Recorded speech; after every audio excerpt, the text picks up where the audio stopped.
The Team Never Quit podcast is sponsored by Navy Federal Credit Union. Navy Federal has every single tool that you need to dominate your debt. So if you're a military member, a veteran, or a family member, go check out NavyFederal.org for more information today.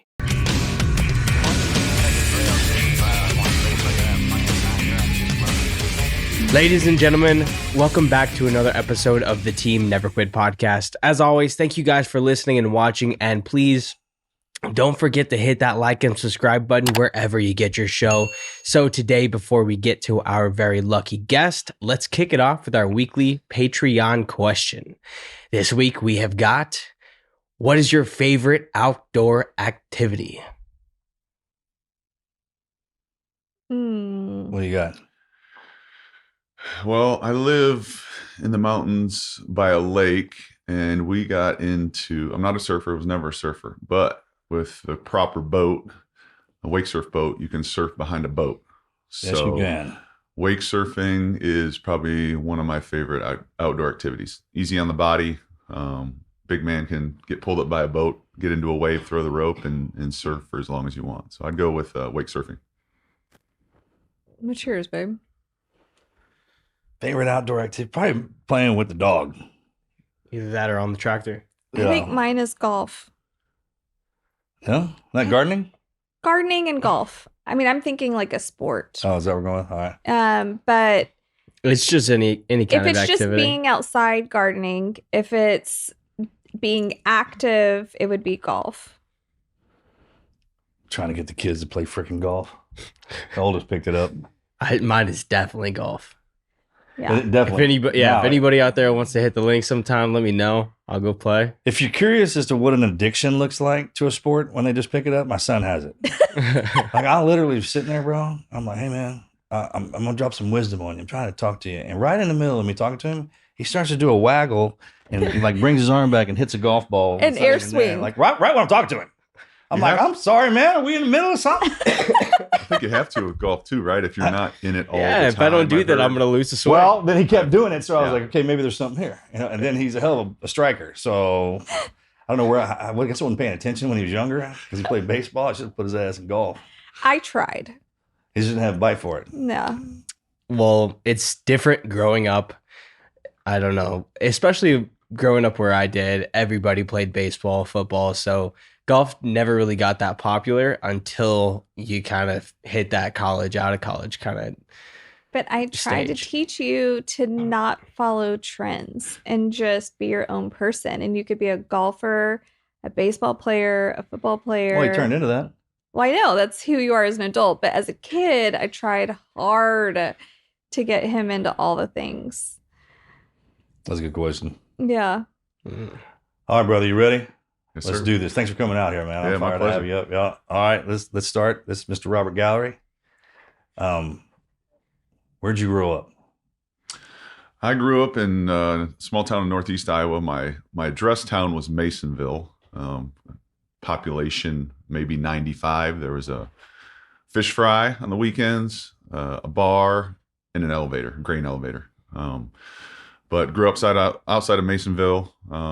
Between Masonville, Winthrop was where my high school was, which is very tiny. But grew up on a. That's a great name.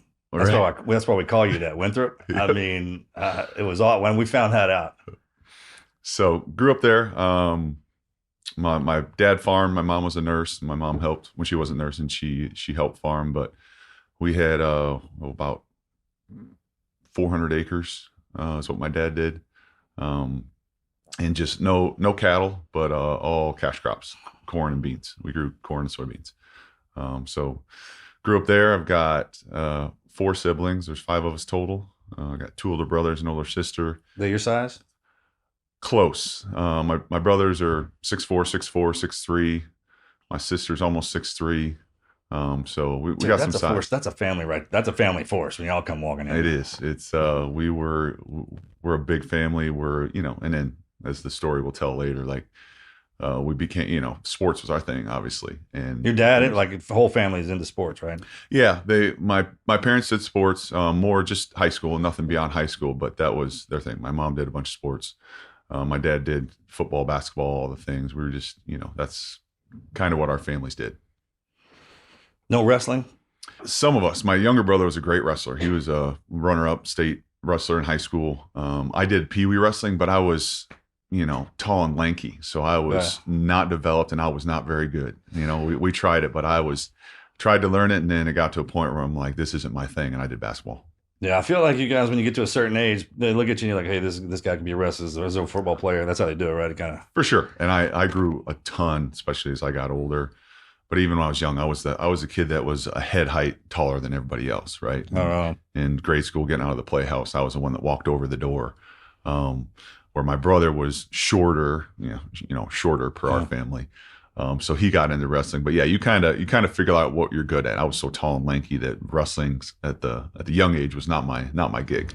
Are you a hard gainer? Was it tough for you to put on weight when you were growing up? Yes, very much. I mean, even into my collegiate career. Like Really? I graduated high school soaking wet, maybe at 220 pounds, 6'7", but my whole life growing up through high school, I was super tall and super thin, but I've got massive shoulder width. But I was a tiny kid and we grew up on a farm. We ate and ate and ate and ate and never seemed to put any weight on until I got serious about it in college, and then the right program was able to bulk it up. Oh, they help. That's the difference. I remember being back in the 1900s too. The 1900s. So the protein shakes. Remember, you just had to mix them with a spoon. How rough that was throwing that stuff back. Oh yeah, and just trying to put on weight, but eating peanut butter and jelly at night and chocolate milk, just trying to gain a pound. And you truly didn't have the knowledge till I got to college, and you had professionals telling you how to do it, and they told me, you need to gain weight. When you wake up to go to the bathroom in the middle of the night, have protein shakes by your bed, and you chug those. So it was, definitely a learning curve. Same thing. Have it in the middle of the night. There's one in the refrigerator. Go in there and drink, because we didn't have the internet. So what you saw was on TV. Like Rocky broke eggs in a cup, freaking drank those back. I mean, how many just did that? So I think back now when people always complain about, oh, I need to lose some weight. I'm like, damn, dude, there's a bunch of us running around here. They're like, I need to gain some weight. Mm-hmm. It was work. It was work even in college and the pros. For me, luckily, that was my body type. Like I ate and ate and ate to keep my weight on. It's at my position when I played in college, you had to, you need to be a certain weight. And I had to work at it, which was great. It's a great problem to have, right? It's like all these other people having to watch what they eat, and it's like, just eat calories, get calories in. And where'd you go to college? So got through high school. I ended up going to the University of Iowa, which is about an hour from where I grew up. And I was always an Iowa fan. I had an uncle that played at Iowa State. Iowa State's the other in-state school. The other one? And we didn't talk about them. But one of my older brothers, he played at Iowa. So That's the Hawkeyes. Yep, the Hawkeyes. Yep, good. Don't, because some people say the other one. We won't even say that on here. Yeah, okay. No, we're the Iowa Hawkeyes. We won't even talk about them. Yeah. That's the only one in the state for our family. It's noted now. Yes, it's out there, right? You do not mess that up. We just set the standard. But my older brother, Nick, he got a full ride to be a punter at the University of Iowa. So, I was a young kid in junior high hanging around this college program, when my brother was there, and I wanted to go there. And then I saw his success. My oldest brother, Jay, had success, went on to play college football. My sister was a great athlete, probably the best athlete in the family overall. She ended up going to Iowa on a track scholarship. So, it was my goal from a young age I want to do what they did. Yeah. In the household, is it like, hey, you need to go to college, get a scholarship and play ball, or is just, hey, whatever you want to? Well, it started like my parents were very much like, you do sports or you work on the farm. Gotcha. So we had that choice. Like you don't have to work on the farm. You don't have to come home and work on the farm if you're doing sports. If you're not doing something, we're working on the farm. But it was, we were pushed. My parents pushed us. It was, it was great, but it was kind of, as my brothers and sister had success, that's kind of, there was no other choice, and we loved it, right? We all wanted to do it. But it was, work hard, because there's 5 of you. We can't afford to put you all through college. So if you want to help yourself, work hard, and, if God blesses you, you get a scholarship, especially as my older siblings started, earning scholarships, like you're going to help yourself. I remember a story. It was actually towards the end of my college career, but I was kind of a wise ass and told my dad, I was like, all the money I saved you guys getting a scholarship, you should just, we had an old car that he let us drive that they owned. You should just give me that car. And he grabbed me by the back of the neck with his old man strength. And he said, son, you saved yourself a lot of money as he's crippling me down. Yeah. Right? And that so old man strength, man, it's a thing. Oh, it absolutely is. And he put me in my place. But he's like, you saved yourself a lot of money. So be glad you did this for yourself. But it was once our family, my siblings started earning scholarships and I saw what it did for them, I'm like, I want to do that. And so that was my goal, as I went through high school. What's that even feel like when you get to play football for Iowa? That's amazing, right? You like as a kid, like everything's so fun. It is fun there. It is. It's, in high school, you don't have, back then, I don't remember it. I don't remember the pressure. You were just out, like high school football, you're out with the boys Friday night. It's not, we weren't like Texas football, but it was, nobody small. Is. It's okay. I respect that. I mean, we can talk about that all day long. But it was, right? So our high school field was surrounded on almost 3 sides by cornfields, right? So it's like the lights are on, the combines are out working. It's fun. That's Americana, man. It is, and then to earn a scholarship and go play at your in-state university. I mean, that city, that state shut down on weekends. Those farmers came to the football game. So to earn a scholarship to do that, I mean, it's a dream come true, right? You were just a kid, you don't think of ahead. I didn't think ahead, right? It's like this day and age, everybody's talking in high school or before, I'm gonna go play in the NFL, which is great to have dreams, but mine was the next day, the next year. Yeah. And to be able to earn that, like I was in that moment till the day I left. Yeah. Did you have a good coach? I did. So the program went through a coaching change. 1999 was my first year. And the previous coach, Hayden Fry, legendary coach, had been there for 20 some years, retired, and they hired a new coach. Kirk Ferentz was his name. At that time, he was a, younger, not as well known. He coached in the league. So he was there my entire career. He's actually still there today, 25 years later, almost 26 years later. But he came in and we weren't very good. I mean, my freshman year, we were 1-10, but he was just. Did you come from winning high school though? We did. Yeah. We were in the state. What's that like? It's, it's amazing. Like to go. When you go from a winning season to, it's tough. It was tough, right? Because I was used to winning, right? We were in the state playoffs, semifinals in high school. You're winning seasons, and then you go in there, and as a first year college kid, it's exciting. So there's some excitement, but then you're like, oh wow, like I mean that first year we were 1-10, and I redshirted, so I didn't play. But being a part of that, you're like, well, wait a minute, like I'm used to winning 4 out of 5 games, like. I didn't know this existed, right? Because you're in your moment that you're in. So in high school, like that's all we knew. You win.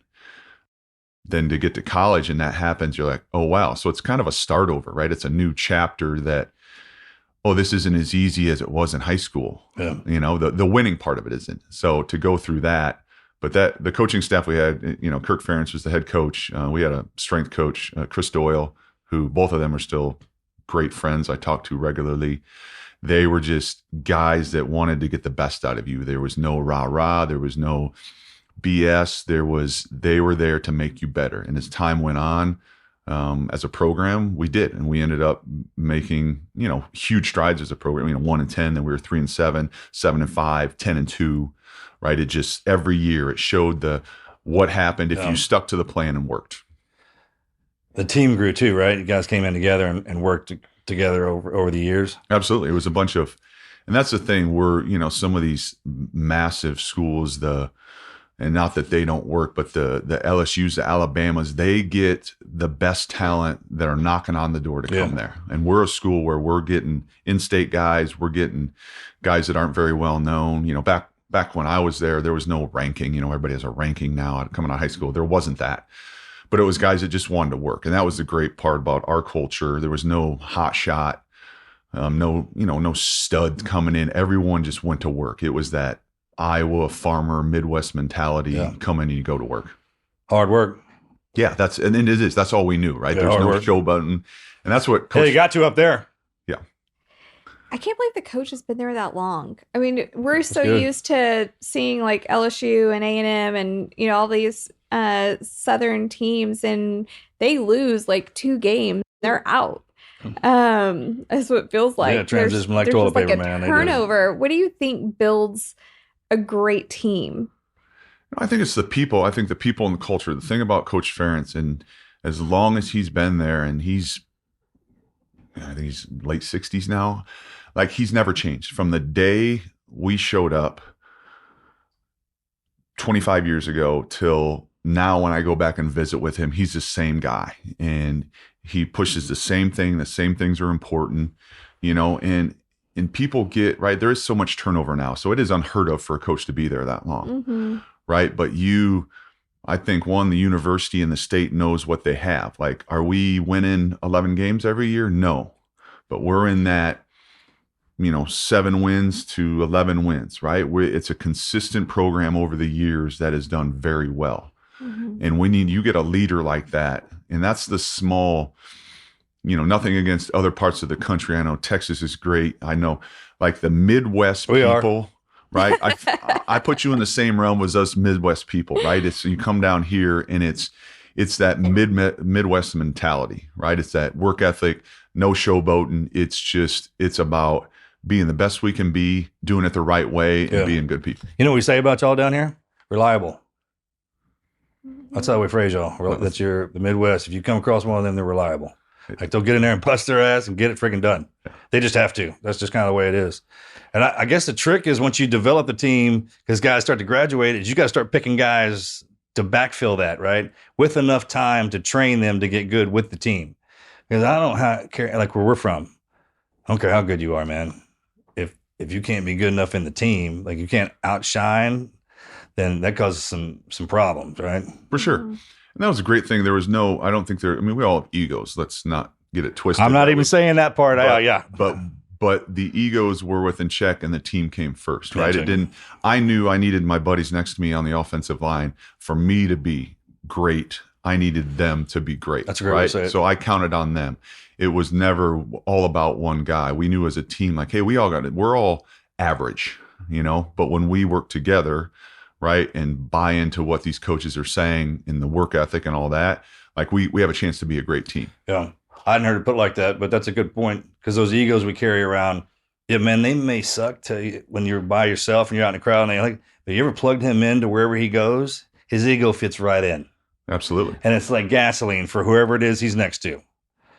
That's a real thing. For sure. And don't get it twisted, right? Like I was a freshman and there was a defensive lineman that would talk trash and say we were slow, fat offensive linemen. And you better believe I worked to beat him every day in running, right? And when I did, I let him know, right? It wasn't, but that's part of the team building aspect of it. And that's what was good, because we all got along. Then we'd go out and have lunch afterwards, or, hit the town when we were old enough. It was all about the group as a whole.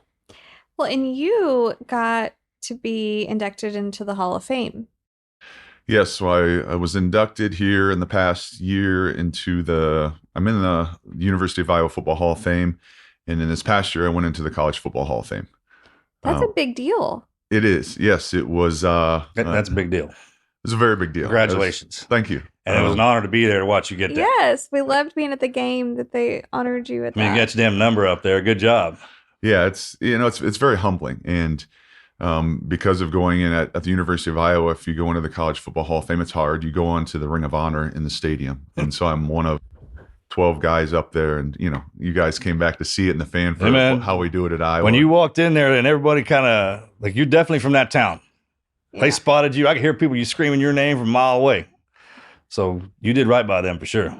Yeah, no, it's a huge honor, and as we'll go into later, it was at a time in my life I was able to enjoy it, which in the past hadn't happened. As we all have in our careers, there's times you don't take time to enjoy those things. But I'm very honored to represent the state of Iowa, where I'm from, and in that university, and to have your name on a stadium, inside a stadium on the Ring of Honor. It's very, very humbling, because there's a lot of guys that came before me that were huge idols of mine. How do you get that? What's the credentials to get you inducted into the Hall of Fame? It's, for college, like any Hall of Fame, it's kind of your body of work, what you've achieved. The awards help. I won the Outland Trophy coming out of college for the best interior offensive. It's a huge deal to win the Outland Trophy. Different All-American honors. Winning helps. That's what people, a little bit. That's it goes a long way for some reason. 100% winning helps, right? And when you're winning, you look better. More people talk about it. So I'm also, don't get it twisted that I got there by myself, right? I worked with a group. But it's, all that stuff goes into play. And this, at the end of the day, it's kind of your field of work over the years. And, my college career, went very well. I earned it. I came in a nobody. I came in as a tight end because I was, skinny. Ended up moving to offensive line. I was, I had a couple years getting my butt kicked at that. And then just kept working and working. And by the end of my college career, I was the best there was in the country. That's awesome. And I took a lot of pride in that. And then, those awards afterwards, you kind of look back to what you did and holy cow, this small percentage of guys are in the College Football Hall of Fame. And to go in as young as I did, it was, it's very humbling. And it was a very cool experience. And for, you guys to come back and see, because we all talk, right? Oh, LSU games are this or that. And then be like, oh, wait till you come to a game in Iowa City, Iowa at the University of Iowa, right? It's a different experience. They're all great. But to have you guys there and see it, it's something, I never forget. I love it every time I go, and something I'm hoping you guys will never forget. And Marcus wore we came rolling up in that hotel, man. You had those overalls. Yeah, the overalls. What do y'all call those? Well, they're bib overalls that are black, just striped black and yellow. And all the fans wear them. And you'd have come out. I was decked out, head to toe, legit. It was pretty amazing. And not a damn place to park, man. I remember pull up on that curb, and I guys, we can't park here. I was like, tow it. And we just came, started walking down in there. That was a good time, man, for sure. Yeah, and the crowd was a million people just walking everywhere in the street and everything. It's kind of like in New Orleans. Yeah. If I could pass anything down to those kids, man, get your ass in college just for that. Yeah. I mean, education is very important. Games, yeah. Education is important. No, to see the town. Yeah. Through the college eyes, for sure. And in small, I mean, every town's great. And I'm obviously, like you guys in your area, I'm biased. I'm biased to Iowa. I'm biased to the University of Iowa. But to come have that experience, any kid, whether you're in sports or not, to come have that experience, like that's, get out of your comfort zone. I got out of a small town of, I graduated with 34 kids in my high school class, and to go to this big pool, to me, that's a big pool at the University of Iowa, and just like, holy cow, I'm playing with guys from Florida.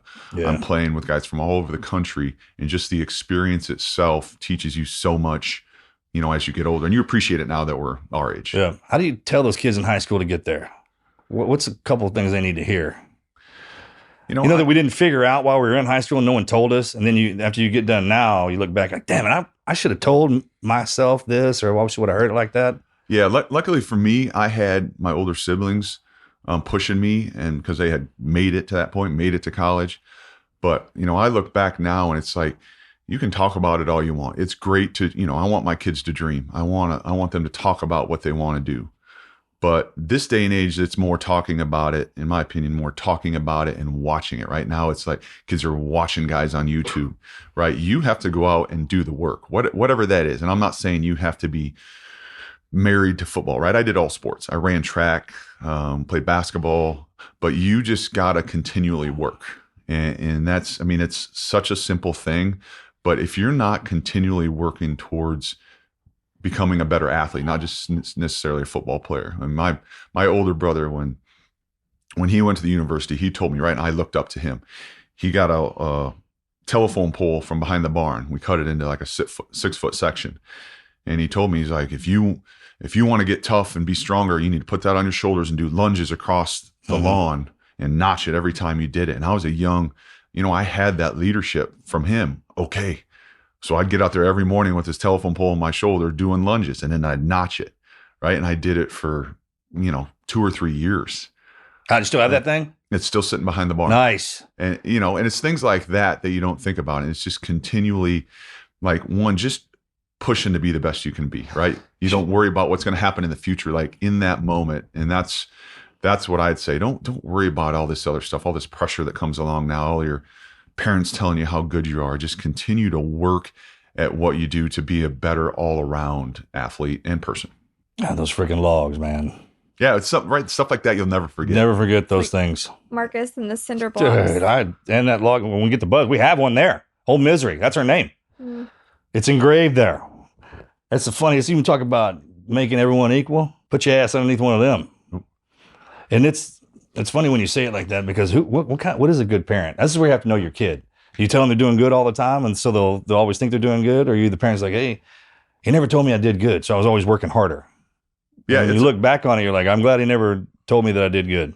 It's a fine line, right? It is fine line. Especially now as a parent. And my parents were very demanding. My parents were, I'd say strict, right? There was rules, there's things you had to do.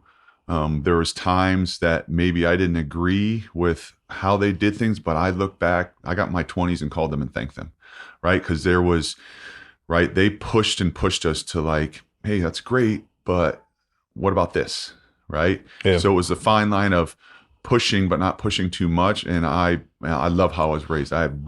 My parents still married, been married for 50 years.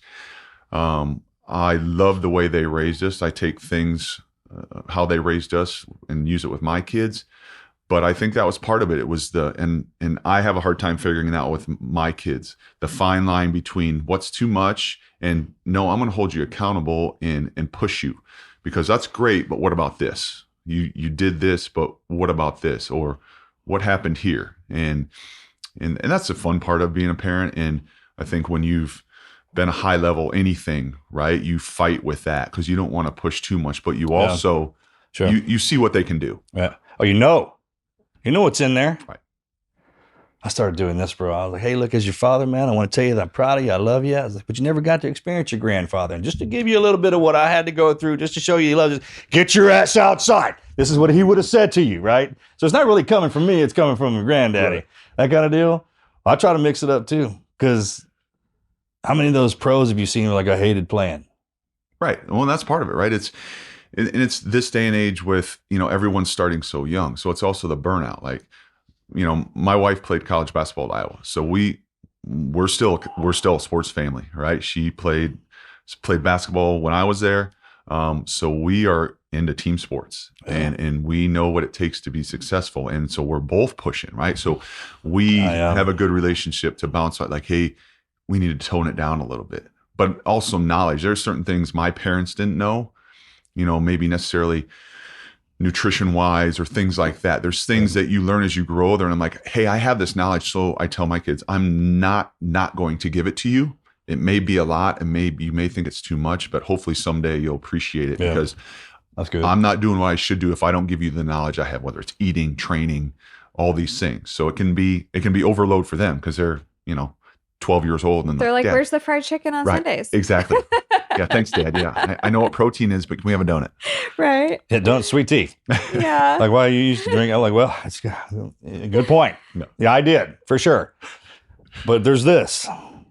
So that what's would the first be hard to grow up with two professional athletes as your parents. We're aware of that, but I think, and I hope our kids at the end of the day appreciate it, because we see in them, like, I'm not saying my kids are going to be professional athletes or even go to college and be collegiate athletes. Do they have the pedigree? A friend of mine told me DNA counts, right? So it's something. You gotta head up on that aspect of it. So we try and not. My son doesn't need to be me, right? But my son's really into football. So if he is, I'm not going to force him to be, my wife's not going to force our girls to be basketball players, but you adapt to what's around you. And my girls love basketball, right? Yeah. So big surprise, but I hope our experience overrides the pushing and the drive to be great. And at the end of the day, I want them to be good people and use their full potential, no matter what that's in. Yeah. So what's it feel like to get drafted in the NFL? For me, it was getting drafted in the NFL was, you get to a point, and I told the story the other day. For me, going through college, I look back on it now, I lived in the moment, right? Like I got there, had to put on weight. I was getting my butt kicked, changed position, was getting my butt kicked. Then I got better. Then had a better year, but I never thought about, I want to go to the league. One more year and I'm going to go to the NFL. And it didn't get till my junior year was over. And then, I'd played very well, but it was so in the moment every week of trying to be great that they came to me afterwards. The scouts came and the coach was like, "Hey, you could get drafted really high next year." And honest to God, people are going to say, "Yeah, right." I had never thought about it.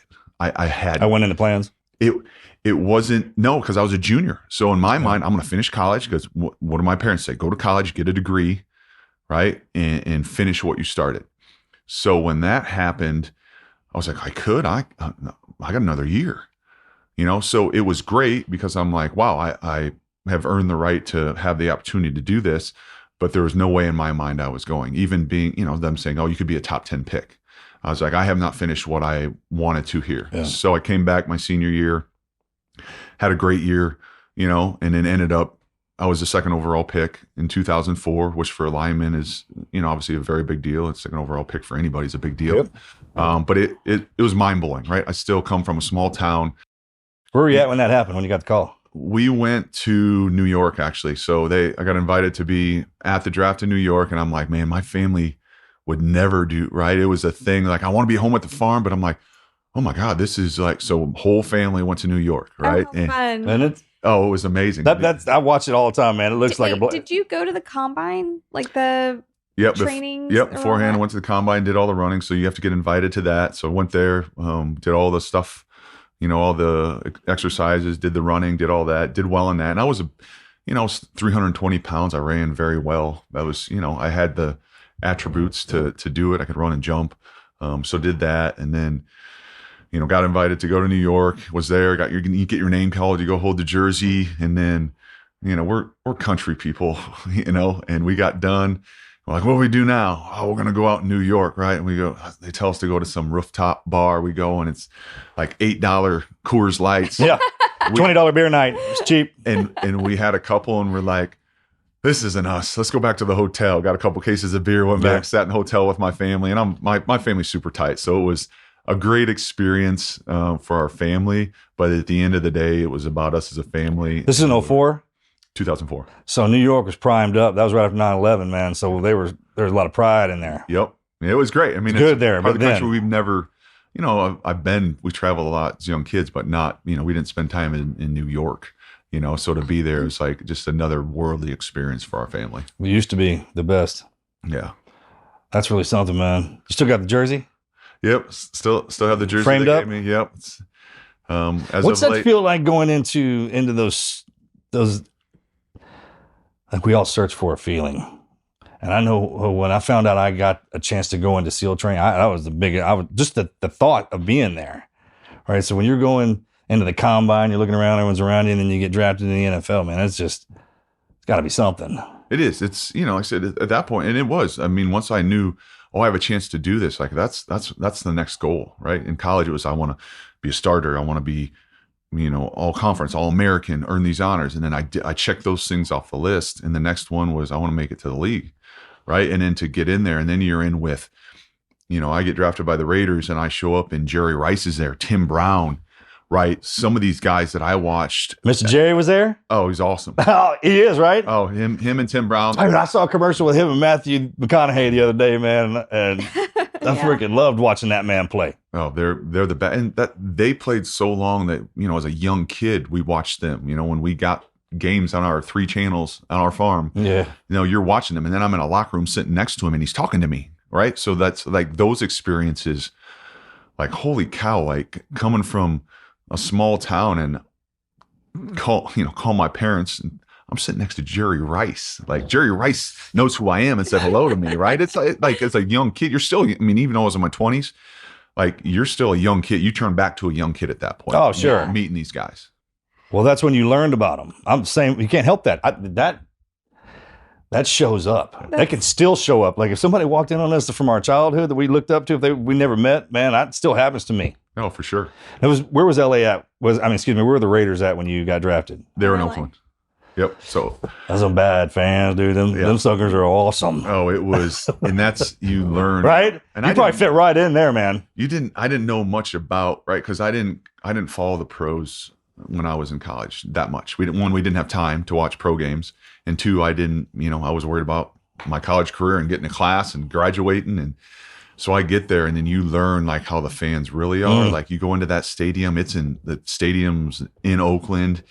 Like these fans, like this is my people, right? Because I was, obviously different now, but I was 320 pounds back then, hair down to my back, middle of my back, right? I looked like I belonged there, and I fit right. I loved. Did you fit in there? Oh, perfect, right? Oh, they brought me right in, and to hang with that group, it was a rowdy, like you did not. And I told my parents, like, we're lucky that I play for the Raiders because you don't go to the Raiders stadium wearing another jersey because they're going to let you know about it. Absolutely.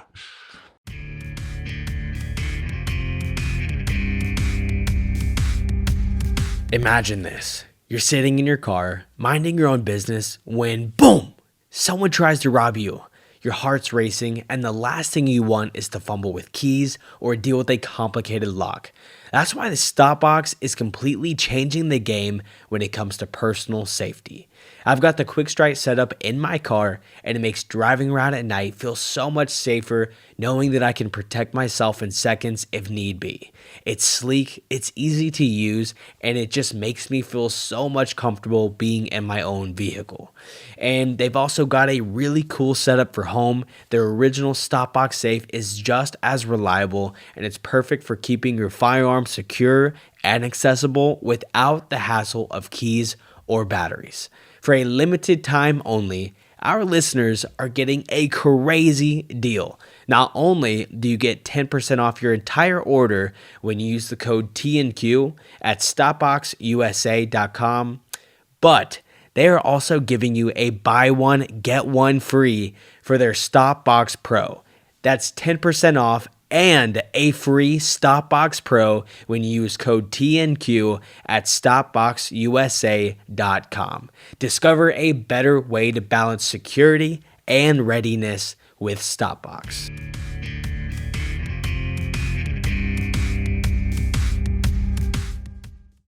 Did your parents go to all the games? So they went to a lot in my pro career, but the great thing my siblings and I are blessed with my parents. I never had a sporting event that I ever remember from as young as I was in grade school that one of my parents was not there. Even through college, my parents went to every single one of my college football games, home or away, and drove, right? They couldn't afford to fly to all those games. They when my brother Nick was playing, we would go to my high school game, jump in a car or jump in our camper, drive to Pennsylvania to Penn State, watch my brother play, get in after the game, drive back so I could get back to school. My dad, mom get back to farm and work. But you have great parents. Oh, my parents are. Hey, good for you, man. Salt of the earth. Freaking good for you. I've never even heard of such a thing. Not everybody has great parents like that. Dude. Oh, that's funny. They were tough and they expected a lot, but that part of it I was blessed. When I got into the league, to the NFL, because in college every game I'd go to I'd find them, right? I needed that for me to see where my parents were before the game started. So we'd be in Penn State and I'm trying to figure out where they're at. They're up in the corner and I find them. My dad gives a wave, he gives a whistle, I'm ready to play. So I get to the NFL, and the first few games they came to, and then they had a farm. They couldn't come to all over the country. And it was a lonely feeling the first few times because I'm looking for them, like, oh, they're not here. Yeah. Right. Nothing against them, but I was so used to that and it made me calm and ready to play a game. But they made it to a ton of games. And then my younger brother John was still in playing at the University of Iowa. So they were going to his games still. But we had a lot of fun. They got to see a lot of different stadiums and learned a lot about different fans around the country too. But at that time, was Becca going to all the games? She was going to a lot of them. So yes, my wife Becca, she was a year behind me, played basketball at Iowa. So she was coming out to a lot my first couple years, then ended up moving out. So she came out and lived out with me. So she was going to all of them. But yeah, so she was coming in and out, going to games. My parents were coming in and out. And it's, you want to share that with someone, right? I was the first kid in my my area to make it to the NFL. Right. You want to share that with your community. You want to, and especially your family. Like our family's so tight that to have them around, it was, man, it was a great experience. When did you propose? We got married in 2008. So we knew each other a long time. I mean, we met in probably 2001, and then we got married in 2008. So I'd been a few years in the NFL. And you know, when she was living out there at that time, and yeah, she knew me when I was nothing, right? When I was this idiot college kid, and we've always had a great relationship. And I was so focused though on, you know, on my job that finally I was like, oh, this, you know, I can't screw this one up. So she was out and we went to dinner and proposed, and I fumbled it all over. I, you know, messed that up, but you know, she's, hey, who hadn't been there, man? That's all right. That was what makes it a good story, right? That makes a good story, as you remember. That's awesome. How many years at the Raiders? So I was 7 years. I did 7 years at the Raiders. And then my contract was up there. I went to Seattle for a year, played in Seattle for a year. By the end of my last couple of years with the Raiders, I had some injuries, right? Like some guys, that's the thing about any job we all do is, you know, some guys are lucky, right? I have friends that played 15 years that never had an injury. You know, as time went on, things started happening. I was having some major surgeries. As the years went on, the body was breaking down, but you know, I was blessed. I got, you know, did great time in Oakland, went to Seattle. It's great to see a different organization. But it was getting to those last few years where, you know, it was definitely a job. Yeah. I enjoyed it, but it was, you know, you're having 2-3 surgeries a year, you know, had my back fused, you know, some major things that really, you know, can suck the life out of you and the fun out of it. Because it's, you know, it's a full-time job on top of rehabbing, but it was a great experience. It's definitely fun when you're young and you bounce. Yeah. You can recover. I mean, yeah, you can do anything, right? You can anyway. Play, you can go out, drink a bunch of beers, and go back to practice. We were talking about this the other day. If you were to run up and hit me now, I'd feel it. Like back then I would, and if I did, it didn't matter, right? It's kind of like, but I know now. What I always wanted to ask you this: what's the one job, if you could have there, that somebody should have in the NFL that has the longest career, the best kind of life? Is there a position that plays that? Yeah, I mean, like the punter or backup quarterback. Kickers, you know, backup quarterback is a great gig. That's where you want to go. Right. It's great. Again, it's right. You're the backup quarterback, so it's a good gig, right? There needs to be a backup quarterback. Anyone in that profession wants to be the starter. But yeah, a place where you're not getting beat up. Kickers are great. You know, I had some great, you know, Shane Lechler, Sebastian Janikowski. Those guys played a long time. Great guys. And, you know, they kick for 30 minutes and then, you know, not that they're not working That's hard. The guy I'm talking about. I mean, someone should brag about that. He's like, I had the greatest life in the freaking long NFL. Snapper, right? Long snapper. You gotta be never been touched, man. Yep. You know, I've had a 50-year career. Yep. That kind of guy. You know, he's freaking NFL. I know he's in there. Oh, for sure. Yeah. And that's what, you know, when I tell my son. That should be a commercial. Right. And people say, oh, you want your son to be a lineman? I'm like, no. No, right? Right? We're banging 70. Out of your mind? Like, yeah, you want to be the same thing. 70 plays a game. Do something, do a speed position, something a little more finesse where you're not, you know, be a quarterback or be a kicker, right? Be a really good kicker. You would think it'd be the other way around. I heard Mike Tyson talking about his kid, too, about being a fighter. He's like, hey, no, you don't want to do that. Well, that's like you telling everybody to go into the Air Force. Air Force, yeah, man. Well, that's sound advice. Trust me. They're like, don't be a SEAL. Just go to the Air Force. You have a plush. Everyone knows that. It's like a rule in the Force. Everyone knows that's a thing. Oh, my God. Miss America is in the Air Force. What are we even talking about here? Do you understand what? Miss America is an Air Force girl. Yeah, that's great. That's so funny. How long? What's the like standard length of time someone stays in the NFL?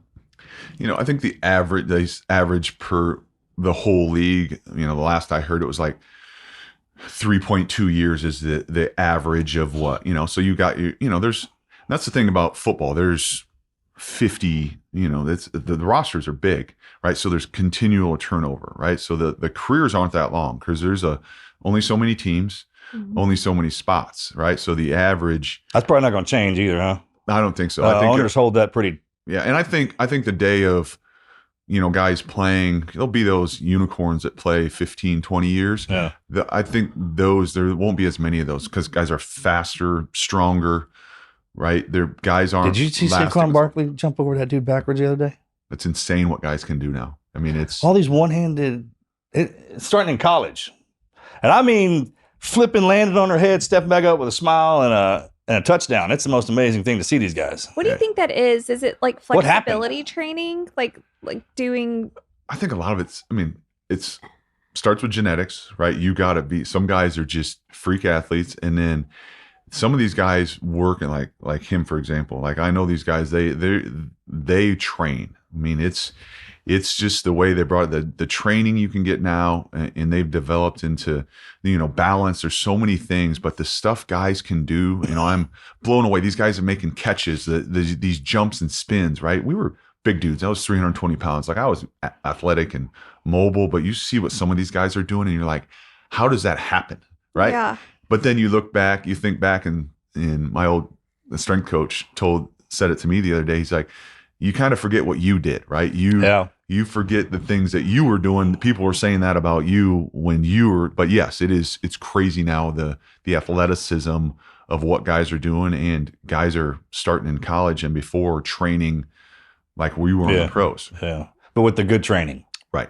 At a very, very young age. Yeah. It's just like the pay, right? Like the guys 30 years ago, what they were making compared to when I played. And now it's up and up. The training and the knowledge of how you get the most out of your body is advancing, and guys are smart and they take it as a job, and that's your longevity. And they do everything they can. That part's definitely changed for sure. Yeah. I mean, they're working them like a paid asset. The game's changed. I remember it was the hits when we were around. But now it's, man, those catches and the way they run and stuff, it's unbelievable. Speaking of hits, that kind of brings into your story of, like, did you have concussions, or what was your health like throughout that whole thing? We know you had your back injuries and stuff like that, but there's so much that happens to the brain when you're playing football that people just don't talk about a lot. Yeah, it was, so growing up, we didn't, with knowledge, like there's so much knowledge now, but growing up, even in high school, right, you learn the right way to hit, but at the end of the day, you're getting, I'm seeing stars, I'm getting my bell rung, quote unquote, stingers in my neck, right? Because I was, good or bad, I was not a finesse guy, right? I'm not the guy that's out there smooth looking, all hand placement. I was a guy that I'm going to come bash you in the face, right? If I'm coming up on a linebacker, I'm going to come up, and first thing that's going to hit is my face mask on his face mask, because I want to stun him, get him off his balance. And that, and I did that practice after practice, game after game. And over my career, in college, it was, we called it getting our bell rung, right? You see stars like, oh, I need a break. Like you're staggering back to the line, but that's just what it was. I got him, right? Yeah. I used to, Chad Greenway was a linebacker that played with us, played for the Vikings for a lot of years. I mean, it was daily. We do this drill, and I was like, here we go. And I'd tell Chad, get in there. And we bomb, right? And we're both staggering. So as time went on. Because if you're feeling like that, he is. That's kind of mentality. 100%. Yeah, right. And that's a win. It's like two bulls hitting each other in the head. That's what's going on in there. That's why they call it the arena. Yep. So as time went on, then I get into the league. I played the same way in the league. That was just my style. And that's how I was successful. And being the craziest sumbitch on the field. I saw that video of Marshawn talking about you pissing on the field every time you came to the line. That was, Marshawn. I got to give a shout out to Marshawn. Marshawn's great. My guy. He's great, right? Played with him in Seattle. He did it the right way. Yeah, he did. Yes, but he told the story, and it started in college, because in the summer, start of the season, it was so hot and humid, right? I had to drink because I'd get so dehydrated. I just, I worked so hard and sweated so much that when you get in the field, you drink a bunch of water before a game, stay hydrated, you got to go to the bathroom.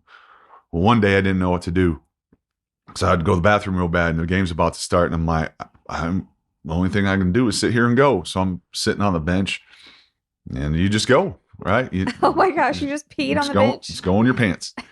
And I played my lights out that game. Well, the messed up athlete superstition right there, man. So every game after that, right? Did it every game after that. So I saw Marshawn telling that story, dude, because my man, I was like, yeah, that sounds just like something you do. Because if I was sitting on the field and your big ass come over the top of me, man, tatted up and pissing everywhere, I'd be like, this son of a bitch crazy, man. So it got to be, and Marshawn loved it, right? Because it wasn't for show, right? It was like my psyche. That's what got me ready to go. But it was, I mean, it'd be 20 degrees. We're playing in a winter game, and it's, that's where you flip the switch. The longer you're in any profession, you flip that switch. And it was walking to the line. Marshawn's like, you nasty SOB, right? Like, you can see it rolling down the leg, right? It's 20 degrees. He's probably like, it's time now. Rubbing my gloves in it and telling the guy I'm playing against, like, let's get this. And they're like, oh man. So, and there's tons of stories like that, right? Like God said, like you do whatever you can to psych them out, man. But that was my wife's like, don't tell that story. Like, people don't want to hear about that. Dude, when you're dealing with a bunch of alphas, man, physical abilities, it's something, but you got to psych them out. That's how you beat somebody big. When you're fighting giants are out there, you got to get in their head. You're like, I'll pee on you. Anything you can do to gross somebody out to, right? It's survival, right? You want the advantage and whatever that is, right? You come get somebody after, knock them out after the play, any of that stuff. Marshawn told a great story in that one. And I said, I hope I don't lose my mind when I'm older. I'll be the old guy watching football in a chair that, hey, why is he going to the bathroom again, right? No, he's always done that. Don't worry. I can't say anything. SEALs do it regularly too. Yeah. We're kind of taught to do that. So, you fit right in with us too, bro. Yeah. So it's and there's tons of stories, right? Everybody had their thing, and we, was telling you before games, we'd drink coffee, right? Like that was our thing. We'd go and drink a bunch of coffee. Because it got us going and kept us, but it's that routine, right? Once you start doing something, any high level person, you're like, you get a routine of what works, and right or wrong or disgusting, you're doing it. Yeah. Not only that, sets it in. Yeah. If you just happenstance do something, you go out and perform like you never have before, it kind of locks it into your psyche. You're like, well, maybe I should just keep doing this. But after ringing your bell a certain amount of times, getting hit in the head that many times, there's got to be some sort of signs and symptoms that's not healthy. Yeah. And that's any profession, right? I took it very seriously what I did. I was a guy, because of my parents, because of the people that I looked up to. You do not come out of the game. Mm-hmm. I don't care what happens. And I didn't want to let my team down. I was a tough guy. Like, I wanted to be a tough guy, right? And there was times where I'm like, oh man, I can't see straight. Or, hey, what's the play? What do you mean, what's the play? Like, which way do I go? Right. So it got to be, especially later in my career, that I'm like, oh, something's not right. Right. But I'm not coming out, and at that time in my career, 6, 7, 8 years in the league, there was more awareness on concussions and symptoms. Right. But it doesn't change who we are. Right. And right or wrong, that's the way I was. There's times that I was concussed, staggering off the field, like couldn't keep my feet because I'd got my bell rung so bad, and they come to check. Oh, my knee hurts. I'm limping because of my knee. Right? That's some of it you do to yourself, but that wasn't in my DNA to be like, oh yeah, I'm dizzy. Well, I got a headache. I can't see straight. Well, I'm seeing stars. But as time went on, I was very aware of it as I got older, but the symptoms were right. Then it became more and more frequent. Then it was like I would, we can't do it anymore. We used to cut block. You'd run as a offensive lineman, a linebacker's running, you just cut his legs out from under him. Boy, I'd hit my head on a knee doing that and trying to get up, right? Trying to get up and stagger and like, oh, okay, back to the huddle. And then like, hey, just tell me what to do on this play, right? Talking to my buddy next to me. My wife, and Becca tells it, watching the games, like everybody's like, oh, wasn't it great? She's like, no, because I could see when I knew this was going on, right? And I could see him getting up slow, so it's torture for her in the stands, right? This is the things that people don't think about, like, what we're going through, which is fine. I'll do it. If you ask me, and I tell everyone, if you ask me again, would you change what you do? I would not change a thing. Yeah. I would do it the same way I did it. I would probably, right, in my mind, to be successful, I'm not talking to you about it. I'm not coming out of that game, right? Everybody's head hurts. Everybody's, so as time went on, especially in my latter years, I was very aware of it. I was having multiple surgeries at the time, and that was the main one. I got to where, now I'm taking painkillers to go to practice. Now I'm getting concussed multiple times in a game to where now I'm asking my line mate, what do we do? I'm dizzy. I'm not myself. And I didn't want to be I always told myself, don't be that guy that comes out of this crippled. So it got to a point for me. Did I want to play longer? Heck yeah, I wanted to play longer. But it was a point after the year in Seattle. I had a bunch of injuries that year, got released, which is a whole nother story of, when someone tells you you're not good enough, thanks for your service, goodbye. But I also knew the business, right? I was making real good money, wasn't performing to my standard or to what they wanted for that. Signed with New England, and I got to New England, went through a week of camp, and I'm like, I'm done. Like, I taking pills to get out of bed, multiple times, like feeling the concussed symptoms.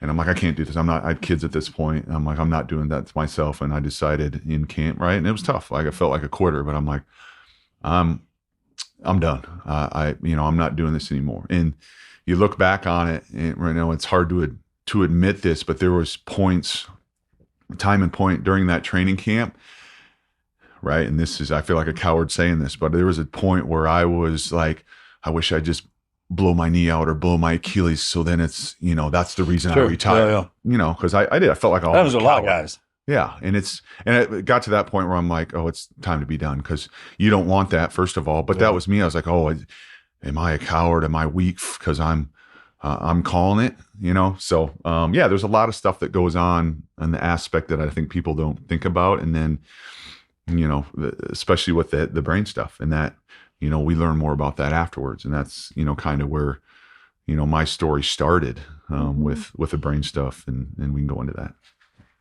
So what happened after that? You get out, and then what do you do? Did you move the family to New England? Like, what's the transition look like from getting out of the NFL and that's all your family knew?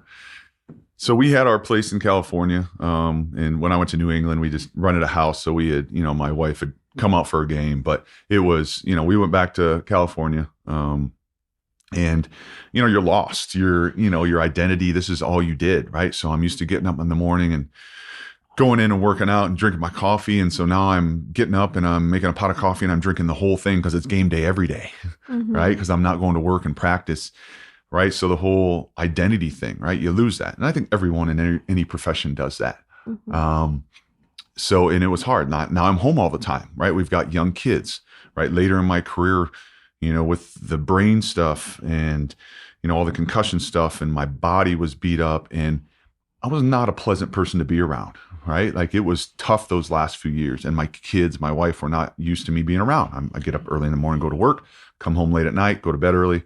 So now I'm around all the time, right? And my wife's like, whoa, like we got this figured out. Like, don't come in here with everything you got going on. And so for me, it was, that transition of what do I do? Like, I love classic cars. I had some classic cars, that I collected when I was playing. I'm going to start working at my buddy's shop. I'm going to be a classic car restorer, right? So you do that for a little bit. I don't want to stay in Bondo the rest of my life. Like, it's fun doing what I do, having my cars. I don't want to go, nothing against guys that stay in Bondo on cars. I don't want to go do that 40 hours a week. So you go through the transition of who am I, right? Now all of a sudden I got to be a dad. And, we had screaming matches with my wife. I'm not a stay-at-home dad, right? Because I'm like, I wasn't used to doing that, right? And I think anyone in any profession that's gone and then you try and transition to, doing something else, it's hard. So as time went on, we figured it out, right? I got my circle's small. I was, I always had, anxiety being around people. I was a Midwest guy. We drink a lot of Coors Light. Throughout my college career, throughout my pro career. But it also turned into later in my pro career, it was a coping mechanism. It took the pain away because the painkillers didn't. So get a case of beer, we go sit after the game, do that. And the things that all people go through, right? You find the things that help you cope. And so as time went on after I retired, it was, I didn't have to be at work the next day. So, have a case of beer, we'd go out with friends, and it wasn't sitting at home by myself, but right. The abuse and that's what we did. And that's what anyone in a high level profession, does, especially sports, military, you're extreme on everything. Right. And it's, people don't understand. Well, you can't just have one drink. Like, no, Like it's as fast as you sit down and have a beer and you drink them as fast as you can, because that's what we do. We go hard and fast, and you look back and you're like, that's not healthy. But it's not unhealthy. Right. Especially at that age. You get in there and you can't, it's just kind of the way it is. Yeah. Us, it's we never had downtime. So when we had downtime, we were hanging out, we would drink. But when you get out and you get away from the program, that's all you got is downtime. So you just drink it. Yeah. That's how it got me.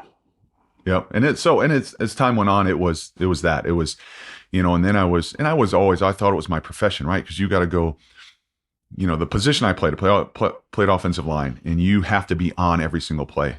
And unfortunately, I wasn't a part of a lot of teams that had winning seasons. None, in fact. Never over 500, which is tough. You do something you want to succeed as a team, as an individual, right? But that didn't mean if we were down by 30 or we were, 3-12 for record, that I can shut it down now because it's the end of the game. We're down by 20. I mean, you play as hard the first play as you do the last play. Because I didn't want to look like a fool. I didn't want to let my friends down. And that's what a man does, right? You do it every single play.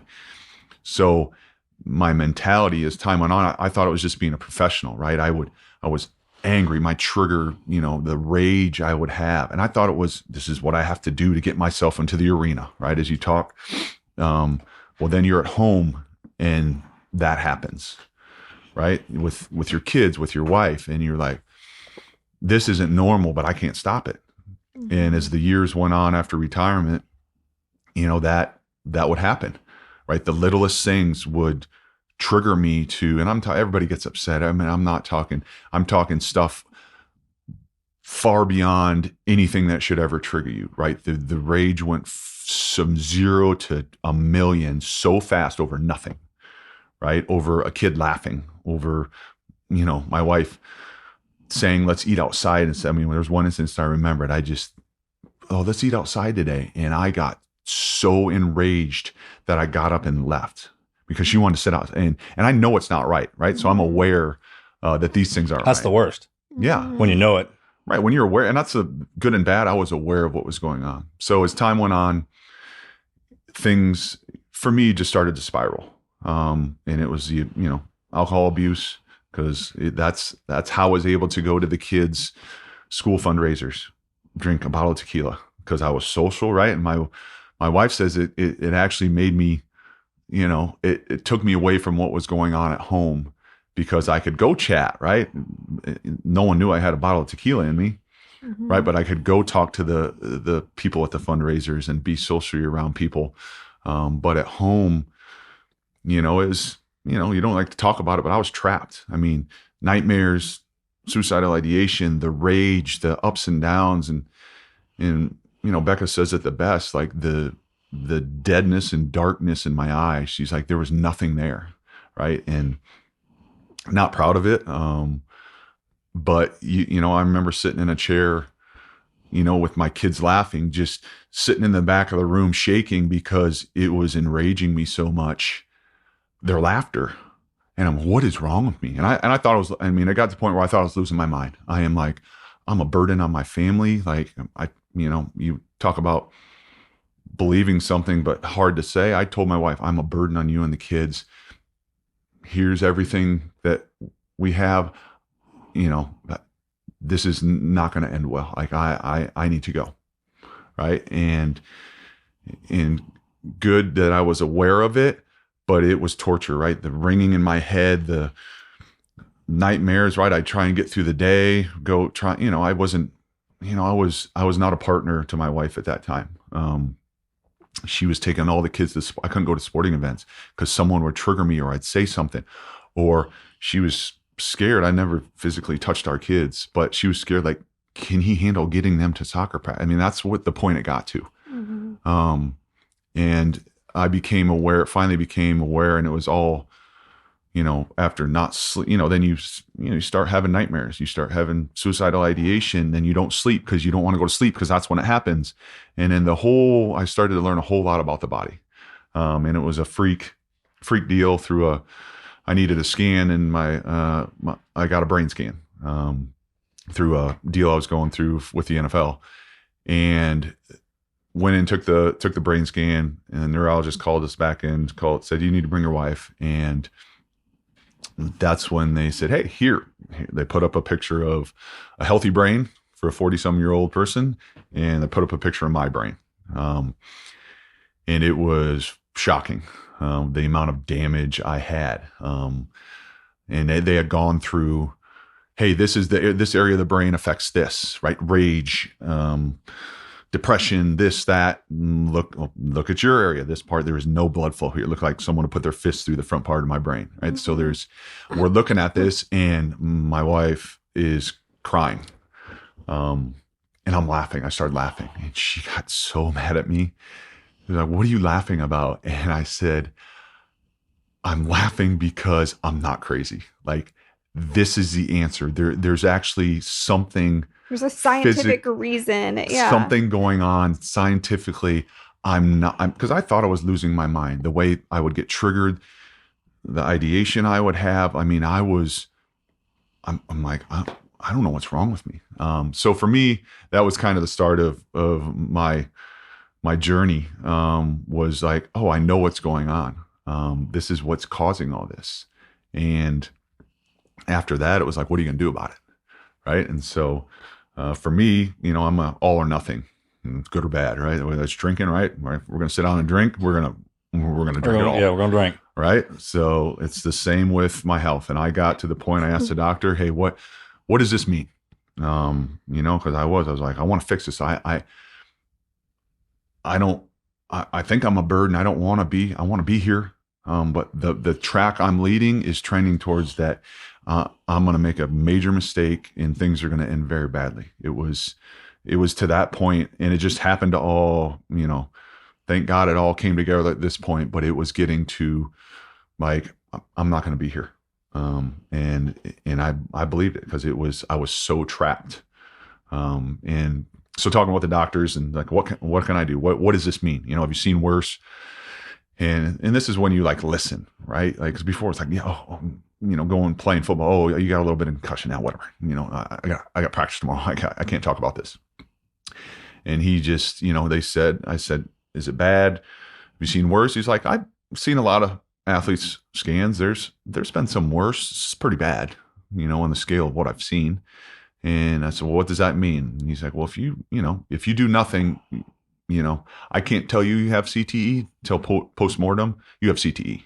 He's like, the scans, everything about what's going on, let's call it what it is. And I said, I want that.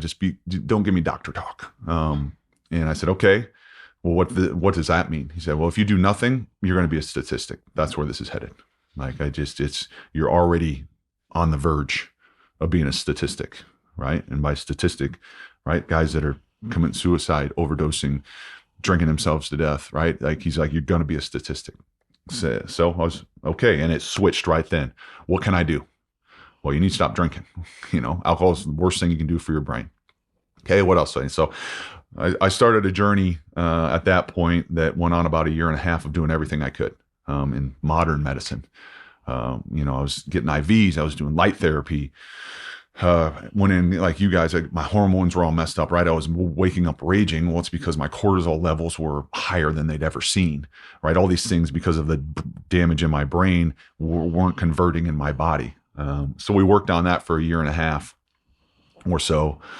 Hyperbaric chamber, like you're a guy that needs to be in a hyperbaric chamber. It's helped. Studies have showed it helps. I bought a hyperbaric chamber, got in that every day, twice a day, sometimes. So I went through this long journey of, hey, I'm going to do everything I can because I want to be around for my 3 kids at this point. I love my wife. My wife is great. She had stuck around me through all the ups and downs. And I did want to be there. But I was so trapped in the things that were going on. I couldn't answer why they were going on. Didn't understand it. I did want to be better. And so I did about 1.5 years. And I got some things better. I was better 50% of the time. But it was still the ideation, still the rage, still these things I couldn't answer. Why? Am I never going to get fixed? Like, I'm doing everything I can. They tell me to do it, I do it. They tell me to buy it, I buy it, right? Do this, do that. And it happened to be, right, like it's the universe put us together. So I started listening to your guys' podcast, because I have some military in my family. My dad was a Marine. My uncle was a lifer in the Marines.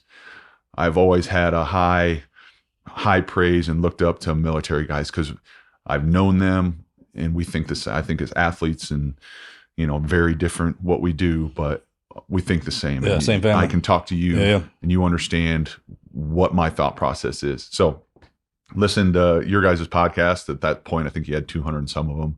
Listen to all of them, right? Because the story of, it was the same story and over abuse, like the concussion stuff. And it happened to be, I was on a road trip by myself, and Marcus and Amber Capone were on your podcast, and I'm listening to it.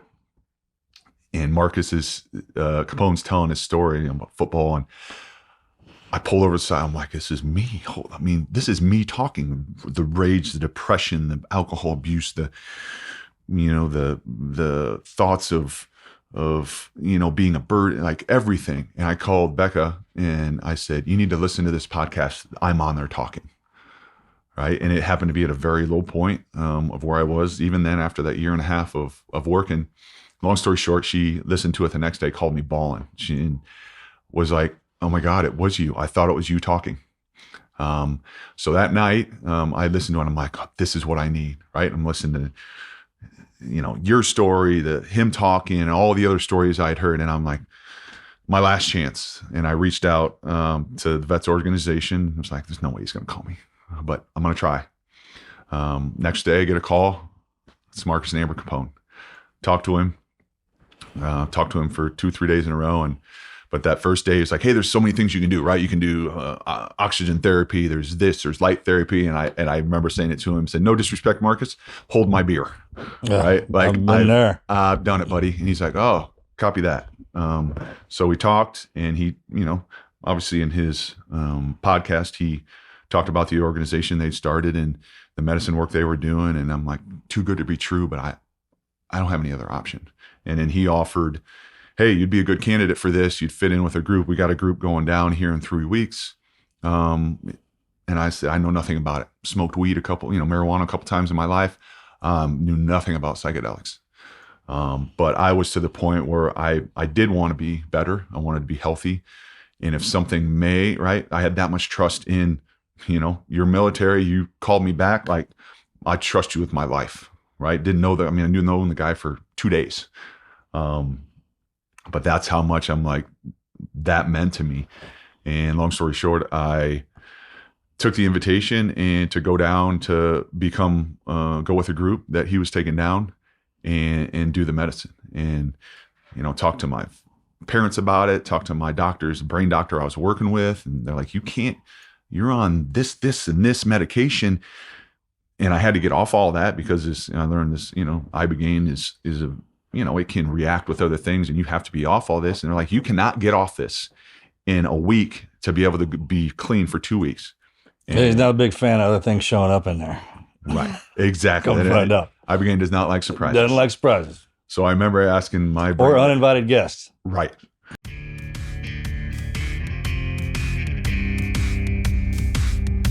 When it comes to managing money, finding a financial partner that you actually trust really makes a difference. That's why we're such big fans of Navy Federal Credit Union. They're all about serving their members, not customers. That means they focus on giving you the tools and support to make your goals a reality. Whether it's saving for a new car, building your dream home, or you're just getting better control over your finances, Navy Federal's got your back the entire way. Plus, they're not just a credit union, they're a community. Oh, and here's something else that I love. Their mobile app is super easy to use. I've handled everything from deposits, my transfers, all from my phone, and even when I travel, it could not be simpler. Navy Federal is insured by the NCUA, so if you're looking for a financial institution that puts you first, check out Navy Federal Credit Union. They're ready to serve where life takes you. Find out more information at NavyFederal.org.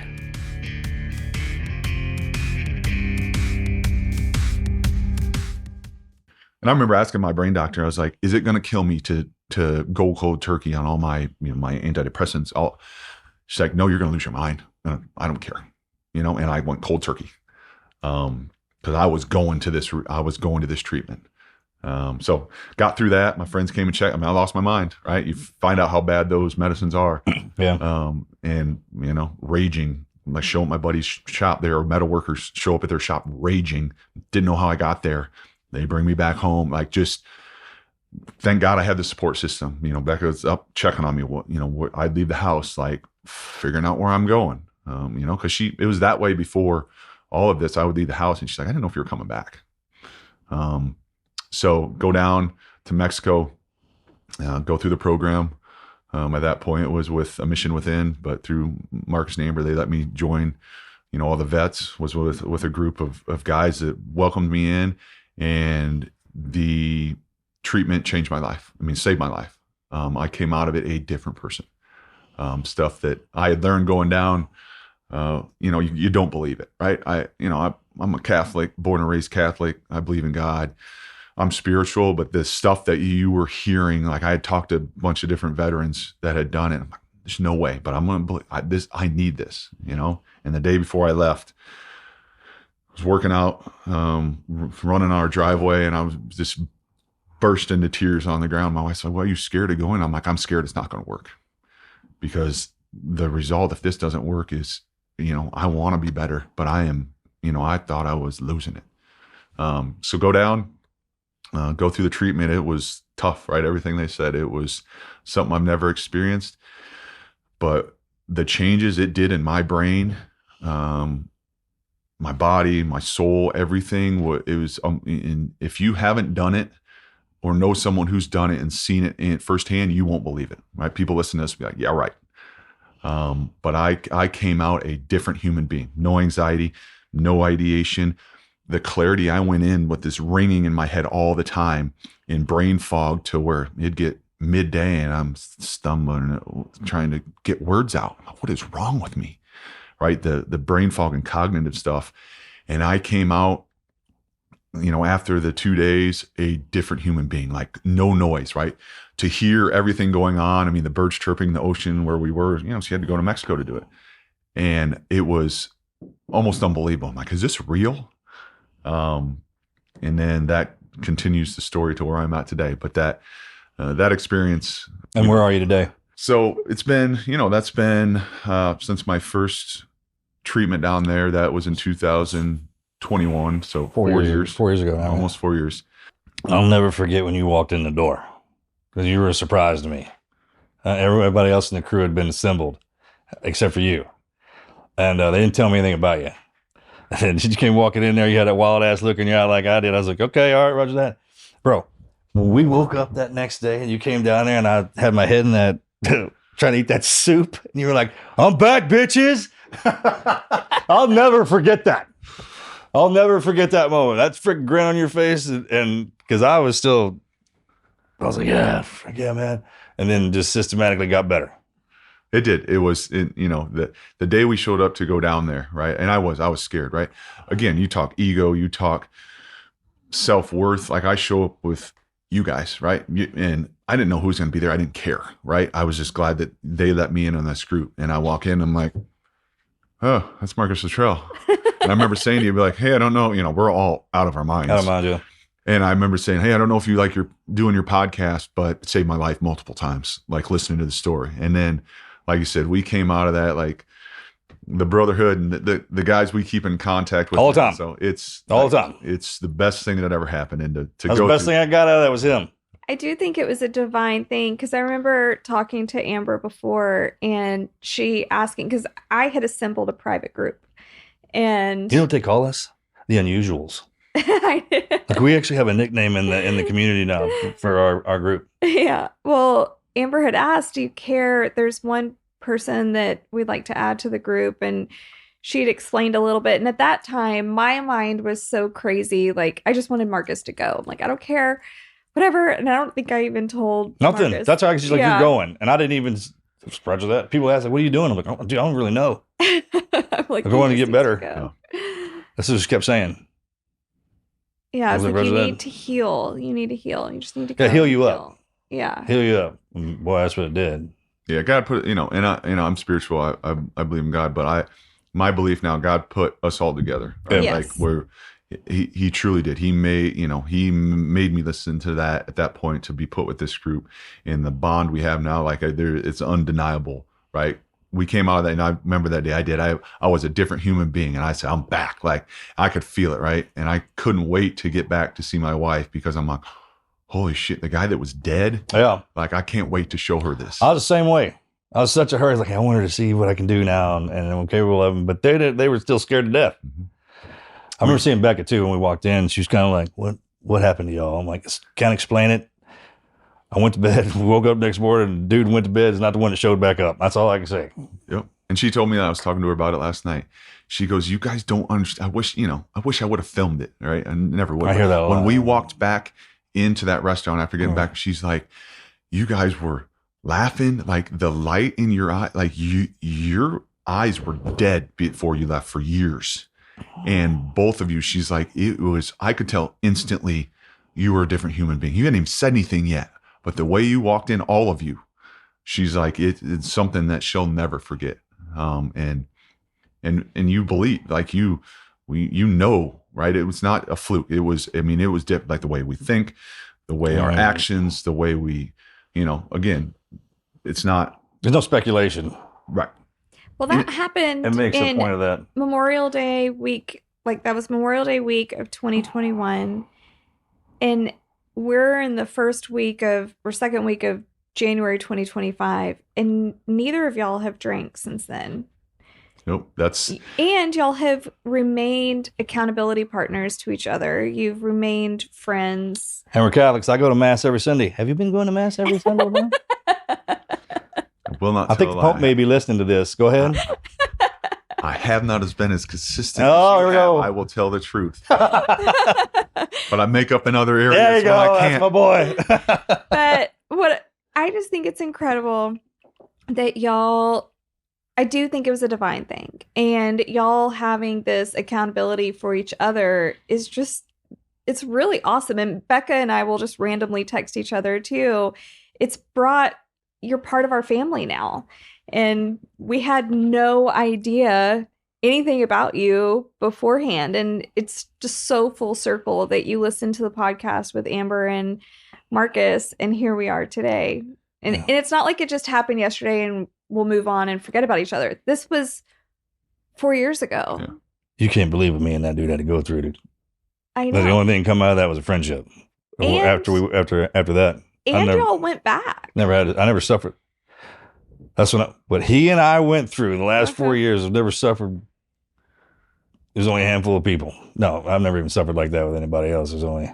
Yeah, and people ask, right? Like, and if anybody your community is great at talking about this, right? And that's what I want to bring. I want our community. I want the athletes to talk about, but they're great at talking about this. And right, some people it's one and done, right? It was drastically saved my life the first time that I did it. It was a full 180. I went from raging, sitting in a chair, shaking, to going home the first day and I'm on the floor laughing, tickling my kids, and my wife is like waiting for the bomb to go off, right? Because I haven't done that in years. And their laughter would enrage me so hard that I'd go in the other room because, right, stuff that doesn't make sense. And so those changes, so I got a taste of that. And she's still waiting for the foot to drop, the other shoe to drop, and it never changed. It never went back, right? And, anyone that knows about it, like you, I work my tail off every day. I've done it every day since I've done it. Right. It is gone back a couple times because I want to get better. I want to heal my brain. Right. All the research that's come out with this now, like it is factually healing your brain. Did you do a brain scan after? I did not. I actually just got scheduled to do one. I'm doing one in 2 weeks. I hadn't, because early on with all the change, I'm like, I don't need a scan to tell me that I'm better. Right. But now I'm like, with the science and the study that came out with Stanford, I want to see it. Right. Yeah. Like it's scientifically, it's not just like, before to me, it was kind of like, a lot of it was spiritual. We didn't know, thank God for Marcus and Amber and their organization pushing the envelope to work with Stanford and scientifically show that it's healing the brain and creating new neural pathways. So now I want to see it, because I pulled up my old brain scan last night. I was like, remember that? Like that hole. I bet that hole's not there. I would love to see it. I think that would be an incredible thing because, I mean, obviously you're not going to see like a full healthy brain, but even just to see some improvement on it would be really incredible. Yeah. So I'm going in here at the end of the month. So I'm excited to see it. And I told Becca last night, because she's always wanted me to do it. I'm like, I don't need that to tell me I'm better. I show at home. And now I was like, I want to see it. Yeah. So going to do that.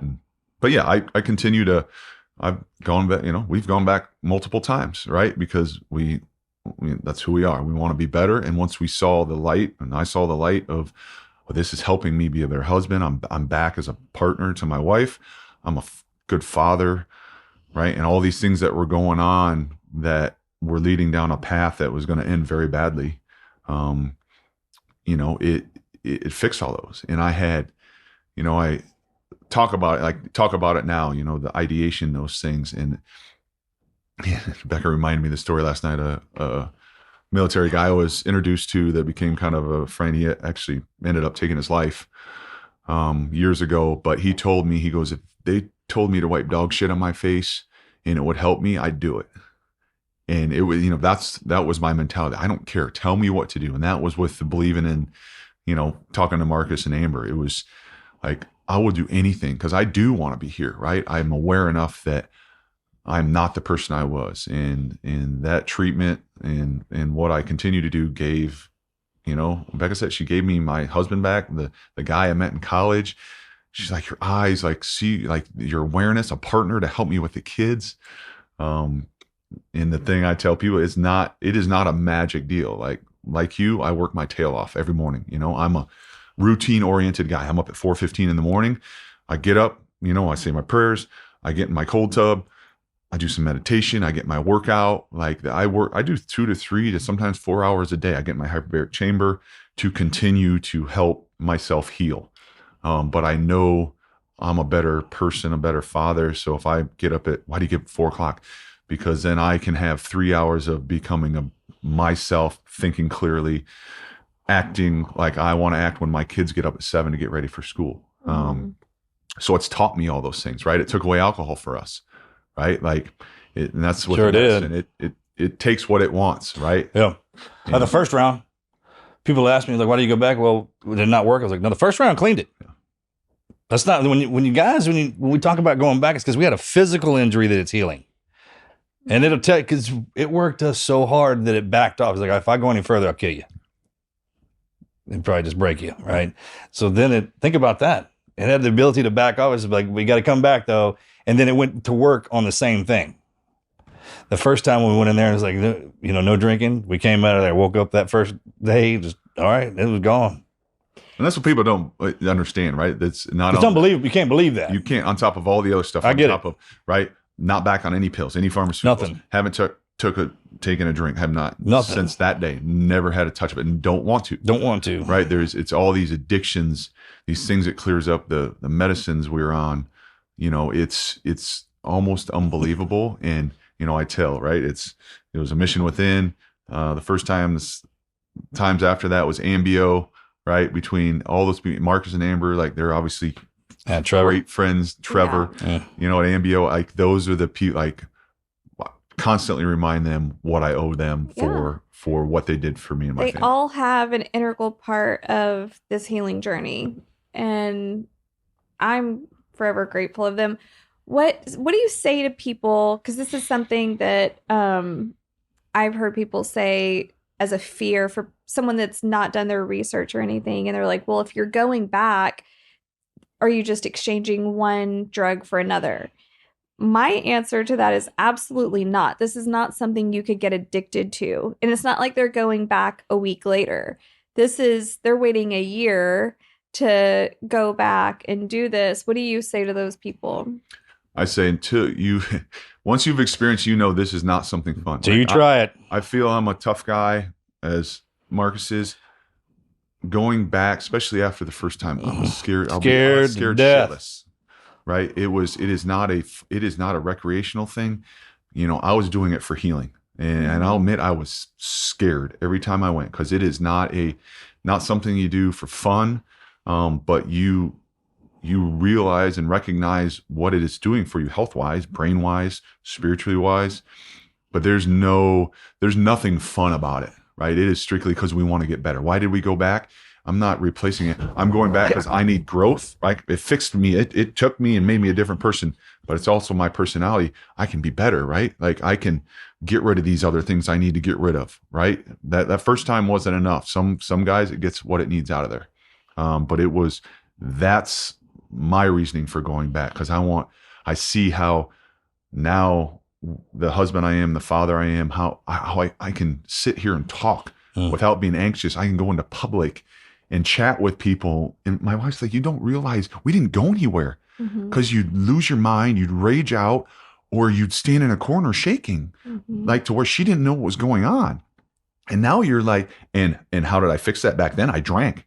That made me social for 3 hours, right? And now I walk into a place just like I am, proud, standing tall, can talk to anyone, and I'm a different person. So it's that process of it is nothing that is not an addiction. I hope, there's a day when I don't go back, right? And I feel like I'm there. I feel like I've got the things in place. I feel like I've gotten out of it what I need. Never say never. But I'm in a great place with my whole routine, how we live, how I eat, the things I do to make sure I continue to grow with what I've done. Yeah, we have the power to do that. I didn't realize it when it pointed out to me, we were talking about it earlier. I was like, for the first 49 years of my life down here on earth, man, you saw the bad side of me. You'd never seen the good side. I trained into that place, and that was the bad side of me. Now the good side's here. I'm gonna see what I can do with it. Yeah, and like you said, like we had different professions, right? Like I hold you guys on the highest clout, right? Like for what any veteran, especially my dad, has done for our country.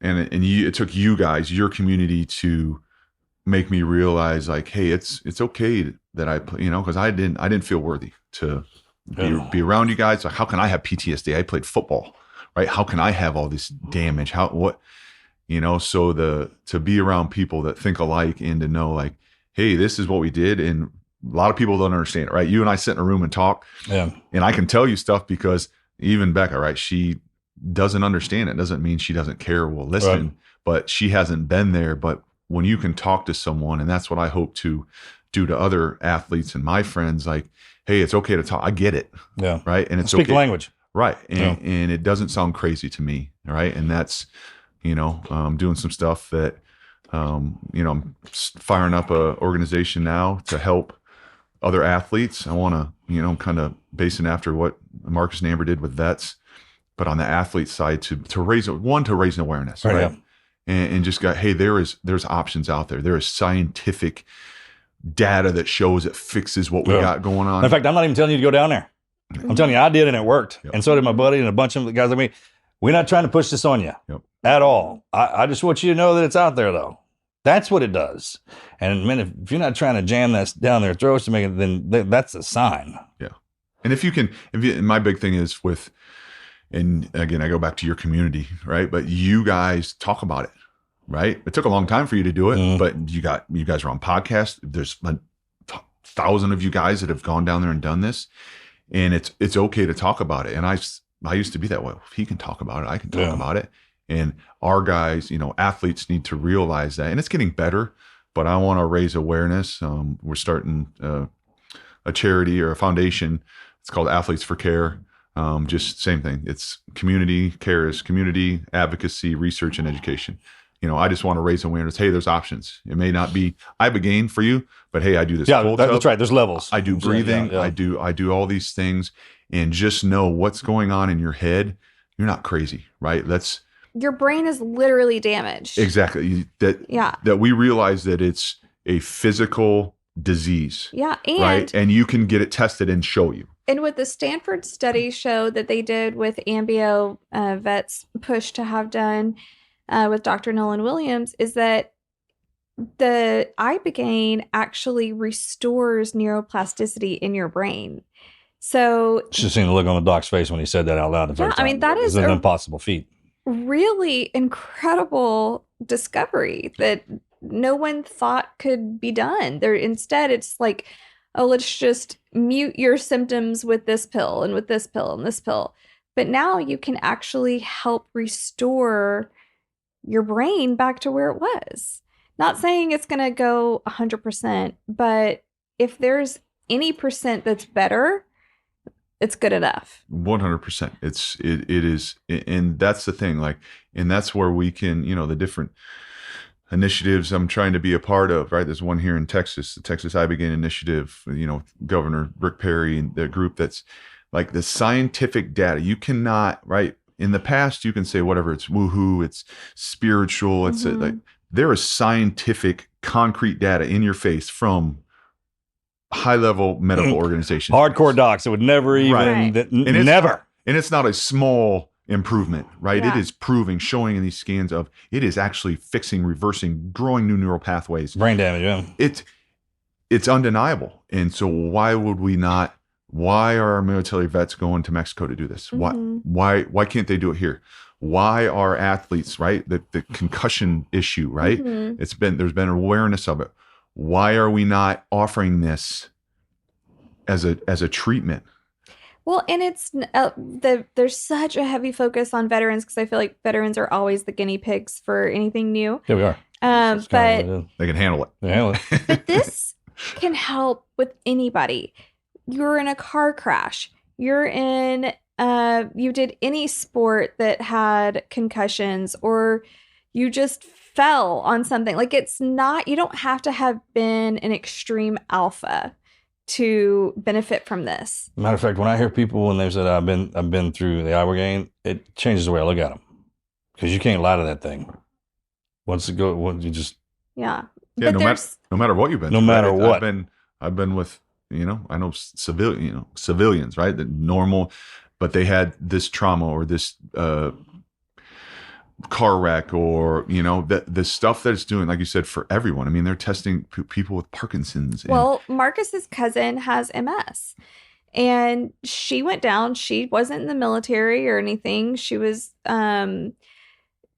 but she has MS really bad. real bad. And it's physically affecting her body to where it's paralyzed. And she said, if I can improve 10%, I'll be happy. Just 10% more than what in the state that I'm in now. And she went to Mexico. She did it. And she said she was starting to lose control of her voice box. She couldn't speak. And her voice came back. I mean, giving someone their voice back is incredible from one pill that they take on a 5-day retreat in Mexico. It blows my mind that there are tens of thousands of people with MS in the United States, probably more. I don't know the statistics on it, but there's a ton. And Parkinson's and any neurological disorder, whether it's concussion caused by being physically hit, whether it's whatever it is, any kind of neurological disorder, this is helping. ALS, like all of these different things. Why not have it clinically available in the US? I'm not saying pass it out like candy. Right. We don't want to do that. You don't want to do that. You don't want to freaking do that, man. And I've talked about this before, but whatever anesthesia is classified as, you have to have a pre-op and a post-op. That's what ibogaine should be, where there's a checklist of things beforehand. It's clinically administered. I'm not saying in 4 white walls, that's not going to help, but there needs to be a protocol to it.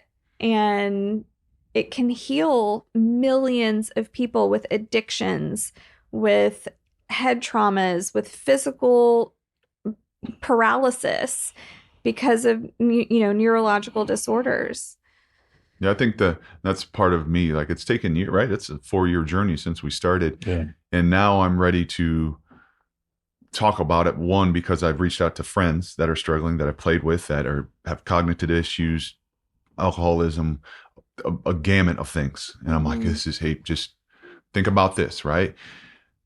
I'm a very private person, right? I don't want to, I don't need sympathy. I don't like talking about my business, but to be able to talk about it, raise awareness, to you be honest and have one other guy after hearing this call or reach out and want more information about it, then it's worth it to me. Right? Yeah. Do I want to talk about, my kids hearing that, I was suicidal and all these, I used to hear things and all these things would go on? Of course not. But if it's going to help someone, we talk with our kids. Mm-hmm. They understand they got their dad back. Yeah. And they're understanding now. We've told them why, right? And they'll tell you, my wife got her husband back. Mm-hmm. And she's like, you got to remember, you are a different human being, Yeah. right? Don't ever, because we get to where it's never good enough, right? We want perfection. I want to be, now that I'm thinking clearly, I want to be the best, right? I want to be the best dad. And I zero in on that and maybe forget. And she's like, you forget how we lived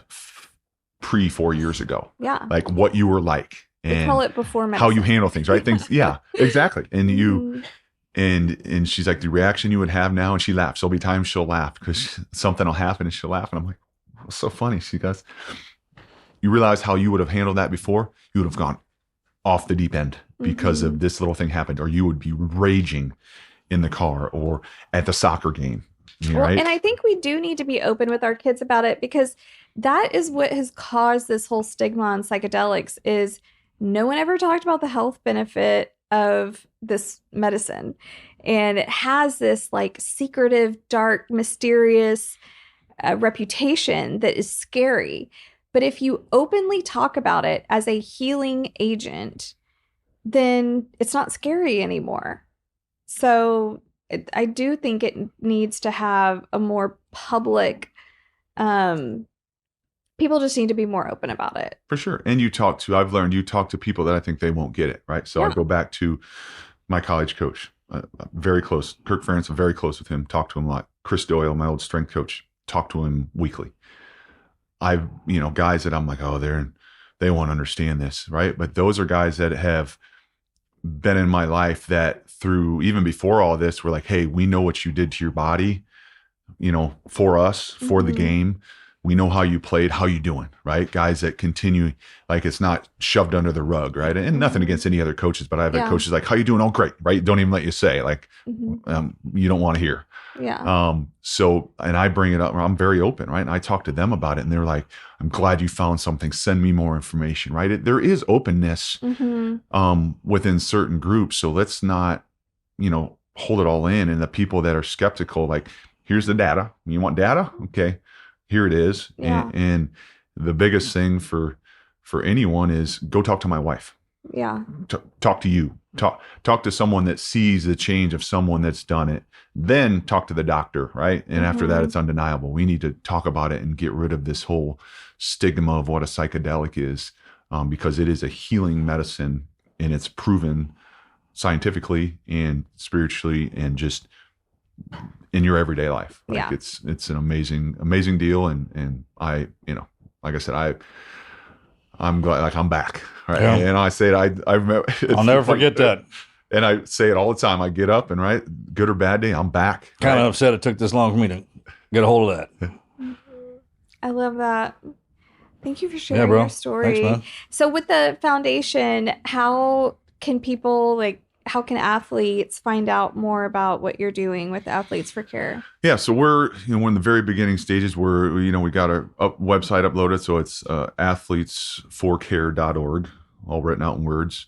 So we've got that up. There's a link on there to be able to reach out. As time goes on, we're going to update our social media. I think on Instagram, it's athletes, the number 4 care. So we're just trying to get the word out. I'm an athlete, right? I'm not a foundation runner. We're doing the best we can. We're getting it out there. We're going to do some media stuff. So reach out, find any way you can to reach out, like Marcus and Amber did for me. Right now, the best is to go to one of those, the website or social media, and reach out.